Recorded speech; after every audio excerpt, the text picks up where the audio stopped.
সুদানের আবিই এলাকায় জাতিসংঘের শান্তিরক্ষা মিশনের একটি ঘাঁটিতে সন্ত্রাসী হামলায় বাংলাদেশ সেনাবাহিনীর ৬ জন শান্তিরক্ষী নিহত হয়েছে। এই ঘটনায় আরও ৮ জন শান্তিরক্ষী আহত হয়। নিহতদের মধ্যে একজন কিশোরগঞ্জের পাকুন্দিয়া উপজেলার বাসিন্দা মোহাম্মদ জাহাঙ্গীর আলম।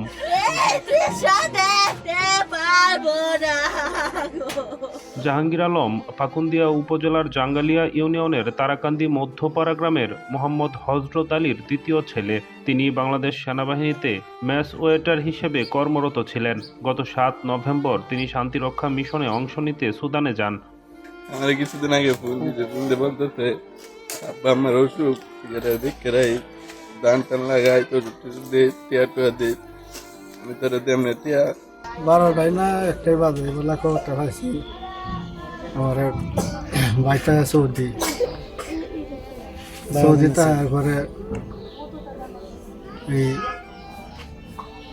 আরেকজন মোবাইল উঠছে দেন উমুক কানু বোমা পড়ছে, তোমরা খবর রাখছো শুনছি শুনে আগে ভাইটা কইছি আর কি জাহাঙ্গীরা দেখানো তাই মরছে খুঁজ পাইছো তার মাধ্যমে চিকিৎসা উঠছে। খুব শান্ত, খুব ভদ্র, খুব নম্র একটা ছেলে ছিল।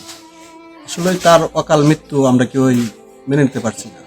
এদিকে সুদানে জাতিসংঘের ঘাঁটিতে ড্রোন হামলায় ৬ জন বাংলাদেশি শান্তিরক্ষী নিহতের ঘটনায় তীব্র নিন্দা জানিয়ে বিবৃতি দিয়েছে জাতিসংঘের মহাসচিব অ্যান্তোনিও গুতেরেস। বাংলাদেশের প্রধান উপদেষ্টা ডক্টর মোহাম্মদ ইউনূস জানিয়েছে, আহত শান্তিরক্ষীদের সর্বোচ্চ চিকিৎসা ও প্রয়োজনীয় সহায়তা নিশ্চিত করতে জরুরি ভিত্তিতে ব্যবস্থা গ্রহণের জন্য ইতিমধ্যে জাতিসংঘের প্রতি অনুরোধ জানানো হয়েছে।